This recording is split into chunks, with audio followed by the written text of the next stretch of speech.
Hello students, bro science के second lecture में आप सबका स्वागत है। डिस्कवरी ऑफ प्रोटॉन क्लास 9 में एक बहुत इम्पोर्टेंट कॉन्सेप्ट है। स्ट्रक्चर ऑफ एटम में हम पढ़ेंगे। यहाँ पर डिस्कवरी ऑफ प्रोटॉन के लिए पहले इसका एक्सपेरिमेंट किया था गोल्डस्टेन ने एक्सपेरिमेंट किया था। गोल्डस्टेन ने कैथोड रे एक्सपेरिमेंट को भी इनिशिएट किया था। प्रोटॉन्स के लिए भी एक्सपेरिमेंट उन्होंने इनिशिएट किया था। उन्होंने same cathode ray discharge tube वाला जो ग्लास ट्यूब लिया था, यहाँ पर भी उन्होंने वही ग्लास ट्यूब को रिपीट कर दिया। उसी ग्लास ट्यूब में यहाँ पर उन्होंने वैक्यूम पंप कनेक्ट कर दिया ताकि यहाँ पर एक जो गैसेस थे उनके गैसेस के जो प्रेशर को कंट्रोल कर सके। मतलब उनको एक पर्टिकुलर प्रेशर चाहिए था ग्लास ट्यूब के अंदर, इसलिए यहाँ पर उन्होंने वैक्यूम पंप कनेक्ट कर दिया था। और यहाँ पर सेम लेफ्ट साइड में कैथोड लिया था, राइट साइड में एनोड लिया था। कैथोड नेगेटिव होगा और एनोड पॉजिटिवली चार्ज्ड होगा प्लेट। अब यहाँ पर उन्होंने कैथोड को और एनोड को हाई वोल्टेज बैटरी के साथ उन्होंने कनेक्ट कर दिया था। बैटरी के नेगेटिव टर्मिनल के साथ कैथोड को कनेक्ट किया था और बैटरी के पॉजिटिव टर्मिनल के साथ एनोड को कनेक्ट कर दिया था। उन्होंने यहाँ पर कैथोड को थोड़ा सा मॉडिफाई कर दिया था। कैथोड में कुछ होल्स कर दिए उन्होंने। इनको हम परफोरेटेड, इस कैथोड को हम परफोरेटेड कैथोड भी बोल सकते हैं। ओके, जैसे सीव होता है ना, छलनी में जो होल्स होते हैं, उसी तरह से यहाँ पर भी कैथोड में उन्होंने छोटे छोटे होल्स कर दिया था।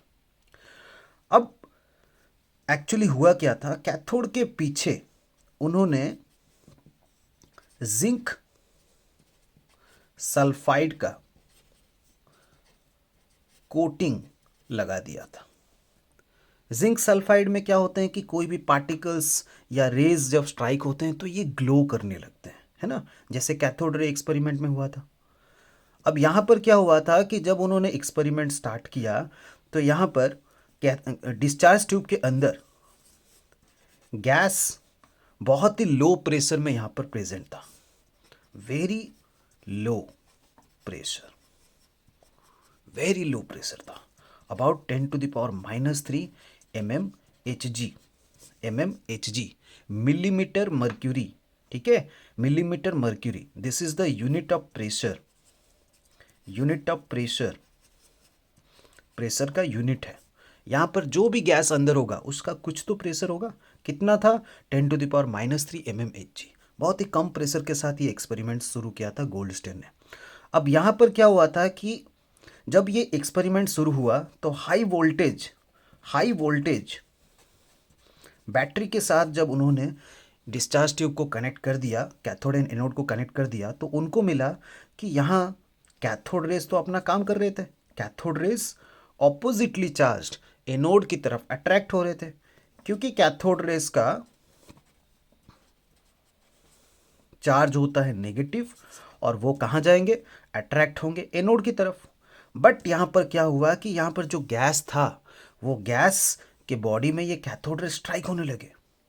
अब ये गैस में जो भी एटम्स थे, मतलब ये गैस कुछ तो मॉलिक्यूल्स में बना होगा, उसमें जो भी एटम्स थे उनमें ये स्ट्राइक हुआ, जिससे क्या हुआ कि यहाँ पर कोई आयन फॉर्म हो गया, कैटायन फॉर्म हो गया। गैस के बॉडी में जोर से स्ट्राइक हुआ, हाई स्पीड के साथ ये कैथोड रेस आगे बढ़ रहे थे। गैस के बॉडी में जब स्ट्राइक हुआ तो कैटायन फॉर्म होने लगे और यहाँ पे इलेक्ट्रॉन्स फॉर्म होने लगे। ठीक है, चलिए हम इसे सेपरेटली समझते हैं। यहाँ पर ये हो गया कैथोड परफोरेटेड और ये हो गया एनोड। अब यहाँ पर क्या था, गैस का कोई मॉलिक्यूल होगा, गैस होगा, उसके बॉडी में जब ये कैथोड रे स्ट्राइक हुआ तो ये गैस फट से टूट गया। इसमें जो भी एटम्स थे वो टूट गए। मान के चलिए कि यहाँ पर गैस था X। अब ये गैस क्या हुआ, गैस X क्या हुआ? आयनाइज हो गया, क्योंकि कैथोड रे बहुत ही हाई स्पीड के साथ इसके बॉडी में स्ट्राइक हुआ, जिससे ये X क्या हुआ, गैस X क्या हुआ? टूट गया। टूटने से क्या होगा? XN+ फॉर्म हुआ। क्योंकि यहाँ पर जो कैटायन फॉर्म होगा उसका चार्ज हमें पता नहीं है, कितना इलेक्ट्रॉन लूज करेगा हमें पता नहीं है। एक्स एन प्लस इसका चार्ज हो गया और यहाँ पे एन नंबर ऑफ इलेक्ट्रॉन्स ये लूज करने लगा। और इलेक्ट्रॉन्स आप जानते हो कि नेगेटिवली चार्ज है, वो क्या करेगा, वो यहाँ पे एनोड की तरफ अट्रैक्ट होगा। लास्ट लेक्चर में हम पढ़े थे कि cathode rays are nothing but the electrons, और इलेक्ट्रॉन्स नेगेटिवली चार्ज है, वो एनोड की तरफ बढ़ेंगे और ये कैटायंस कैथोड की तरफ बढ़ेंगे। उस टाइम में क्या हुआ कि ये जो कैटायंस थे ये तो कैथोड की तरफ बढ़ रहे थे और कैथोड के होल्स के थ्रू से ये जाकर जिंक सल्फाइड के सरफेस में स्ट्राइक होने लगे, जिससे क्या हो रहा था, जिंक सल्फाइड ग्लो होने लगा था। गोल्डस्टेन को ये पता चल गया था कि पक्का यहाँ पर कोई रे ऐसा है जो कि कैथोड के थ्रू से आकर जिंक सल्फाइड के बॉडी में स्ट्राइक हो रहा है। इसका मतलब उनको ये मिल गया था कि यहाँ पर एक रे है जिसका डायरेक्शन एनोड से कैथोड की तरफ है। इसका मतलब उन्होंने ये बोला कि यहाँ पर कोई एक ऐसा रे है जिसका डायरेक्शन एनोड से कैथोड की तरफ है, तभी तो जिंक सल्फाइड के कोटिंग में स्ट्राइक हुआ। तब उन्होंने क्या किया कि यहाँ पर उसका नेम दे दिया, क्या, canal raise. Canal raise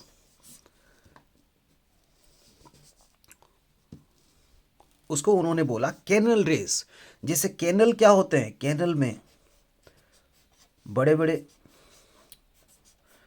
oceans में जो कैनल्स होते हैं उनमें जहाजें पास होते हैं, उसी तरह से यहाँ पर क्या हुआ कि कैथोड के होल्स के थ्रू से यहाँ पर ओके ये कैटायंस पास होकर जिंक सल्फाइड के कोटिंग में स्ट्राइक होने लगे। जिंक सल्फाइड का फॉर्मूला होता है ZnS। अब क्या हुआ, उन्होंने इसको लेकर कुछ कैरेक्टरिस्टिक्स बोला। ओके, कैरेक्टरिस्टिक्स बोला, सिंस यहां पर कैथोड और एनोड के बीच में जो गैस था वो उसके बॉडी में जब कैथोड रे स्ट्राइक हुआ तो कैटायंस प्रोड्यूस होने लगे। ये कैटायंस कैथोड की तरफ अट्रैक्ट हो रहे थे, इसीलिए कैथोड की तरफ वही अट्रैक्ट हो सकता है जो पॉजिटिवली चार्ज है। इसलिए उन्होंने कैरेक्टरिस्टिक्स में बोला कि यहां पर एक ऐसा रे जो कि कैथोड की तरफ अट्रैक्ट हो रहा है वो पॉजिटिवली चार्ज्ड होगा, पॉजिटिवली चार्ज्ड रे। और यहां पर गोल्डस्टेन को ये मिला कि यहाँ पर जो चार्ज होगा, मतलब ये जो पॉजिटिवली चार्ज है जो कैटायन, ये डिपेंड करता है कि यहाँ पर कौन सा गैस लेंगे। उस टाइम में गोल्डस्टेन ने बहुत सारे गैसेस लिया था और यहाँ पर जो चार्ज डिपेंड करने लगा, ये डिपेंड करा कि यहाँ पर कौन सा गैस हम लेंगे, depends upon type of gas taken. उस तरह से यहां पर उनको ये भी कंक्लूजन में मिला कि कैरेक्टरिस्टिक्स में उन्होंने ये भी बोला कि यहां पर जो कैटायन कैथोड की तरफ अट्रैक्ट हो रहा था उसका जो मास था, मतलब ये कैटायन का जो मास था उसका मास यहां पर जो गैस लिया गया था उसके एटॉमिक मास के साथ इक्वल था। Mass of positively charged particle equal to the atomic mass of the gas। जब उन्होंने क्या किया कि यहां पर ठीक कैथोड के पीछे उन्होंने जब एक इलेक्ट्रिक फील्ड प्लेस कर दिया तो उनको ये मिला कि ये जो कैटायंस पास हो रहे थे ये नेगेटिवली चार्ज्ड इलेक्ट्रिक फील्ड की तरफ अट्रैक्ट हो रहे थे, मतलब डेविएट हो रहे थे, डेविएट या अट्रैक्ट।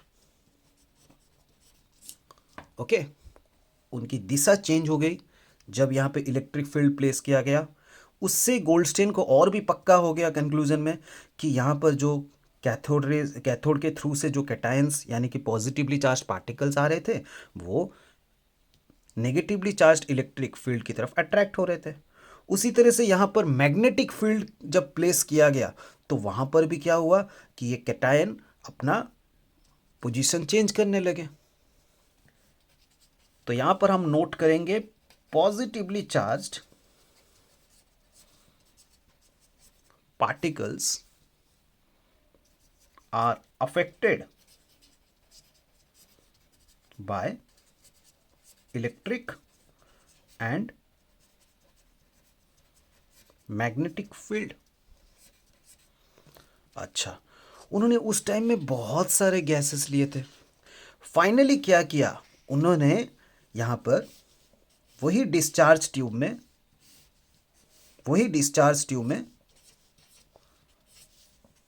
हाइड्रोजन गैस ले लिया। अब यहां पर भी क्या हुआ कि हाइड्रोजन गैस के साथ जब ये कैथोड रे स्ट्राइक होने लगे तो वहां पर क्या हुआ कि इतने जोर से कैथोड रेज हाइड्रोजन गैस में स्ट्राइक होने लगे कि वो हाइड्रोजन गैस यहां पर टूटकर हाइड्रोजन एटम बन गया। और वही हाइड्रोजन एटम बाद में क्या हुआ कि यहाँ पर हाइड्रोजन कैटायन H+ और यहाँ पर इलेक्ट्रॉन फॉर्म होने लगा। अच्छा, वो इलेक्ट्रॉन जो था ये तो नेगेटिवली चार्ज है, ये एनोड की तरफ अट्रैक्ट हुआ और ये जो H+ यानी कि हाइड्रोजन गैस से जो कैटायंस मिले वो यहाँ पर कैथोड की तरफ अट्रैक्ट होने लगे क्योंकि ये कैटायंस हैं। अच्छा, यही कैटायंस जब ZnS के सरफेस में स्ट्राइक हुए तो फिर से ग्लो होने लगे। अच्छा, यहां पर बाद में ये H+ का जब यहां पर साइंटिस्ट ने यहां पर क्या किया कि चार्ज डिटरमाइन करने लगे तो उसका चार्ज मिला कितना 1.602 इंटू 10⁻⁻19 कूलम। Okay, coulomb. अब ये जो चार्ज था इसका वैल्यू एग्जैक्टली इलेक्ट्रॉन के चार्ज के इक्वल था। इलेक्ट्रॉन का चार्ज कितना मिला था लास्ट लेक्चर में? मैंने बताया था कि मिलिकेन्स ऑयल ड्रॉप मॉडल में जब इलेक्ट्रॉन का चार्ज फाइंड आउट किया गया तो उसका चार्ज मिला था 1.602 into 10⁻⁻19 coulomb. But electron is a negatively charge particle है, इसलिए यहाँ पे चार्ज के आगे हम नेगेटिव साइन लगा देते हैं और यहाँ पे हाइड्रोजन प्लस आयन एक पॉजिटिवली चार्ज पार्टिकल है इसलिए प्लस साइन लगा देते हैं। तो गोल्डस्टीन ने ऐसे बहुत सारे गैसेस लिया था बट उनमें से हाइड्रोजन गैस जो कि सबसे लाइटेस्ट सबसे हल्का गैस होता है उसको जब लिया गया तो उसमें जो H+ ion positively charge particle form होने लगे, उनका जो चार्ज था बाकी सब गैसेस के कंपैरिजन में सबसे मिनिमम चार्ज था। इसलिए इसी को बोला गया कि ये प्रोटॉन है, मतलब ये एक ऐसा पार्टिकल है जिसका charge equal to the electron है बट ऑपोजिटली चार्ज है। तो यहां पर गोल्डस्टीन ने बोल दिया कि यहां पर ये हाइड्रोजन सबसे लाइटेस्ट गैस पार्टिकल है और उसी से जो पार्टिकल निकल रहे हैं, कैटायंस निकल रहे हैं, उसका चार्ज इलेक्ट्रॉन के चार्ज के एग्जैक्टली सेम है बट ऑपोजिट है। मैग्नीट्यूड सेम है बट ऑपोजिट है। इस तरह से क्या हुआ कि यहां पर प्रोटॉन का डिस्कवरी हुआ था। ओके, तो यहां पर हम नोट करेंगे कि charge of proton is 1.602 into 10⁻⁻19 coulomb. Okay, अच्छा, बाद में इसका मास पता किया जाने लगा, लेकिन यहां पर जब इसका मास पता किया जाने लगा तो यह पता चला कि इसका जो मास है किसका, प्रोटॉन का, ये इलेक्ट्रॉन से बहुत भारी है, बहुत मास है उसका। अब यहां पर जब प्रोटॉन का मास पता किया जाने लगा, उसका मास मिला कितना 1.672 इंटू 10⁻⁻27 kg। जरा हम याद करेंगे कि इलेक्ट्रॉन का मास कितना था। इलेक्ट्रॉन का मास था 9.1 इंटू 10⁻31 kg। अब थोड़ा कंपेयर कीजिए, कहाँ इलेक्ट्रॉन का 9.1 इंटू 10⁻³ kg, देखिए कितना कम है। और कहाँ प्रोटॉन का 1.672 इंटू 10⁻27। मतलब इन दोनों के मास में डिफरेंस देखिए। इलेक्ट्रॉन का मास प्रोटॉन के आगे तो कुछ नहीं है, प्रोटॉन बहुत हेवी था। अच्छा, यहां पर एक इंपॉर्टेंट क्वेश्चन आ जाता है, इंपॉर्टेंट क्वेश्चन आ जाता है।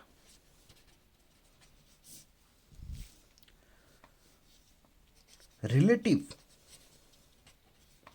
मास ऑफ प्रोटॉन, मतलब हम अगर प्रोटॉन की मास इलेक्ट्रॉन के साथ कंपेयर करेंगे तो प्रोटॉन का मास इलेक्ट्रॉन के कंपैरिजन में कितना ज़्यादा होगा, या इलेक्ट्रॉन का मास प्रोटॉन से कितना कम होगा, तो ये हमें यहाँ पे कंपेयर करना है।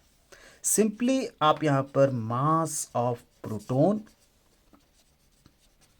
Divided by mass of electron कर दीजिए, क्योंकि हम तो रिलेट कर रहे हैं ना, दोनों का रेशियो निकालेंगे, रिलेट कर देंगे। अब मास ऑफ प्रोटॉन कितना होता है, 1.672 into 10⁻27 divided by mass of electron 9.1 into 10⁻31 KG, है ना। अच्छा, यहाँ पर ये केजी यूनिट कैंसिल, यहाँ पर ऊपर 10⁻27, नीचे 10⁻31 है। ओके, तो न्यूमरेटर एंड डिनोमिनेटर कैंसिल होगा, नीचे बचेगा 10⁻4। तो 10⁻4 ऊपर चला जाएगा तो हो जाएगा 10⁻4, और ये हो जाएगा, दोनों का वैल्यू आप कैलकुलेट कीजिएगा, 0.1835 अराउंड आएगा। अच्छा, हम यहाँ पर 10⁻4 इसको मल्टीप्लाई कर देंगे तो ये 1837 आएगा, which is very much approx to the 1840।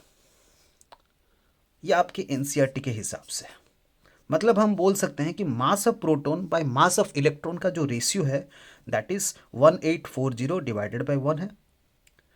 Okay, क्या हम ये भी लिख सकते हैं कि mass of proton equal to 1840 times mass of electron है।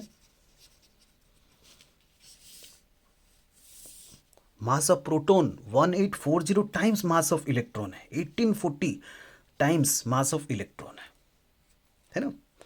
ओके, सो प्रोटॉन्स के डिस्कवरी के बाद यहां पर क्या हुआ कि साइंटिस्ट ने देखा कि प्रोटॉन हेवी है, लेकिन फिर भी एटम में कोई और एक पार्टिकल ऐसा होगा जिसका मास प्रोटॉन जैसा ऑलमोस्ट है, लेकिन ओके वो न्यूट्रल होगा।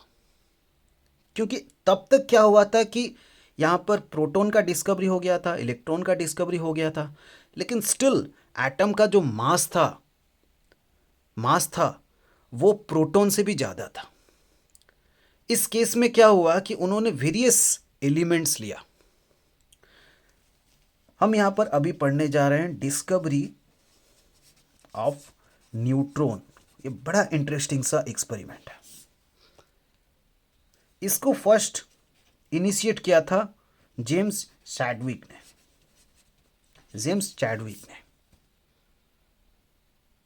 उन्होंने फर्स्ट प्रपोज कर दिया था कि एटम में कोई एक न्यूट्रल पार्टिकल तो है। एक्सपेरिमेंटली उन्होंने प्रूव कर दिया था कि एटम में कोई एक न्यूट्रल पार्टिकल तो है।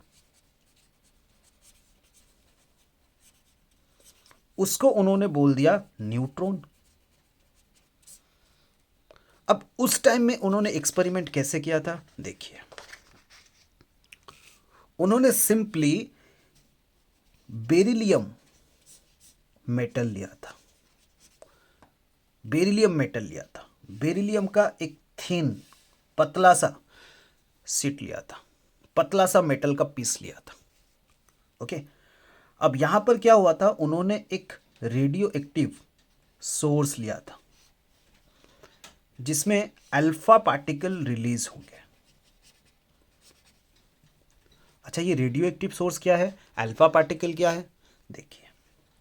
एक्चुअली रेडियो एक्टिव एलिमेंट्स, हमारे पीरियडिक टेबल में कुछ एलिमेंट्स होते हैं जिनको रेडियो एक्टिव एलिमेंट्स बोला जाता है। एक्चुअली क्या होता है कि जब वो ओपन एयर में ऐसे खुले में आप अगर रख दोगे ना, उनमें से क्या होता है कि कुछ हार्मफुल रेज निकलते हैं, किरणें निकलते हैं। वो इतने हार्मफुल होते हैं कि हमारे स्किन में इजीली घुस जाते हैं, हमारे स्किन में इजीली घुस जाते हैं और हमारे इंटरनल ऑर्गन को डैमेज कर देते हैं। और वो रेडियो एक्टिव एलिमेंट्स में इन जनरल तीन तीन टाइप्स के रेज निकलते हैं, alpha rays, beta rays, gamma rays. ये अल्फा रेज पॉजिटिवली चार्ज्ड होते हैं, बीटा रेज नेगेटिवली चार्ज्ड होते हैं और गामा रेज न्यूट्रल होते हैं। अब यहाँ पर उस केस में, उस टाइम में चैडविक ने अल्फा पार्टिकल को ले लिया। ये अल्फा पार्टिकल पॉजिटिवली चार्ज है और इनका जब ये बेरिलियम मेटल में जोर से स्ट्राइक हुए तो यहाँ से कुछ पार्टिकल्स निकल गए। अब वो पार्टिकल्स को जब एक्सटर्नल इलेक्ट्रिक फील्ड में पास किया गया तो वो पार्टिकल्स यहाँ पर एक्सटर्नल इलेक्ट्रिक फील्ड होते हुए भी कोई फर्क नहीं पड़ा उनमें। मतलब वो पार्टिकल्स ना ही पॉजिटिवली चार्ज्ड इलेक्ट्रिक फील्ड की तरफ अट्रैक्ट हुए, ना ही नेगेटिवली चार्ज्ड इलेक्ट्रिक फील्ड की तरफ अट्रैक्ट हुए। वो सीधा बेरिलियम से निकले और सीधा पास हो गए। इन्हीं पार्टिकल्स का जब मास चेक किया गया तो उनका mass almost equal to the proton निकला। और बिकॉज ऑफ न्यूट्रल पार्टिकल्स थे, क्योंकि एक्सटर्नल इलेक्ट्रिक फील्ड की तरफ ये अट्रैक्ट नहीं हो रहे थे, इसलिए इनको बोला गया न्यूट्रॉन,